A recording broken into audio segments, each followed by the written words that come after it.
ads? Are you running product listing ads? And we can segment it, and then we'll kind of cut off, and then we can talk about any remarketing campaigns. Right. We do not run any Google ads, so I don't have much to say about that. But I do like the fact that Google lets you post now. It's almost like social media posting. You can create a post, put a link, and track click-throughs through that. We literally started maybe like 2 weeks ago. So right now we're just doing branded terms, for Google Ads, which convert great and are super cheap. But we're just experimenting now. But we're a subscription business, and like jersey rental isn't really a thing. And so we find that we have to sort of explain this idea of like the value proposition. And so we're curious to see how well Google Ads will do for us in the long run. Are you just doing the text ads right now? Are you doing the PLAs, like the image? No PLAs. Yeah. All right, this is me. I actually started my online marketing career in SEM, so I've been doing Google for a while, and PLAs come with that for sure. Is there more beyond are we running them? Just talk about like what's worked, what hasn't worked. What's worked and what hasn't worked? A lot. Branded terms, of course, there's some big debate whether or not you should bid on branded terms if you have organic rankings. I am of the fan that you should, just because the more exposure you have on the SERP pages, better. In terms of PLAs, I would say that your feed is probably most important. Having a really healthy feed and making sure that your product titles and descriptions are fully optimized will go a long way in making sure that your PLA ads are performing well.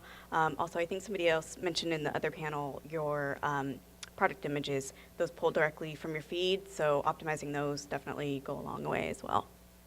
Have you done anything specific for your images to optimize them? Mm-hmm. For PLAs? Yep, all of the above. Okay. What, Mhm. like, any examples of what? Mostly switching out backgrounds. I thought it was really interesting. I'm sorry, I missed. What was your name? I'm sorry, from Jones? Cassie, thank you. I thought it was really interesting that you mentioned you switched out your photos to UGC photos. We've actually just switched out backgrounds because to us, it's just another strategy or theory, I guess, that what they saw on the product page is what's going to catch their eye. And then, we don't want the first product image to be a lifestyle type photo. We want it to be more of that stock photo. So that's what we use for our product listing ads. But we've swapped out different types of backgrounds for those images. But also, your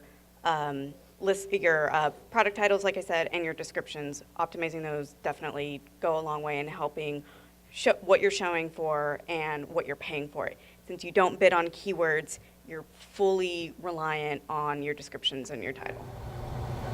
Question for you. It sounds like you have a lot of experience with product listing ads. Mm-hmm. Do you actually try to make money up front, on these ads, or are you looking at like a LTV type scenario where you're just trying to break even on the front and then over the life trying to be profitable?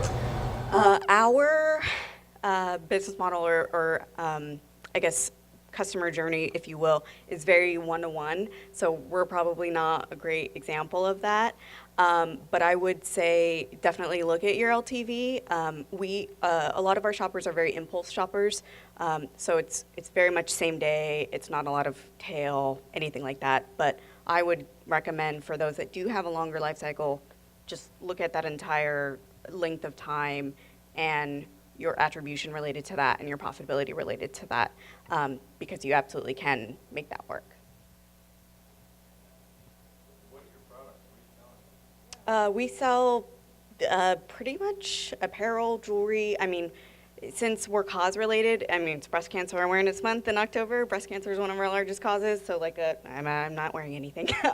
A pink ribbon sweatshirt, a purple paw bracelet. So basically any type of apparel, accessories that would have potentially a charitable spin. And generic products too.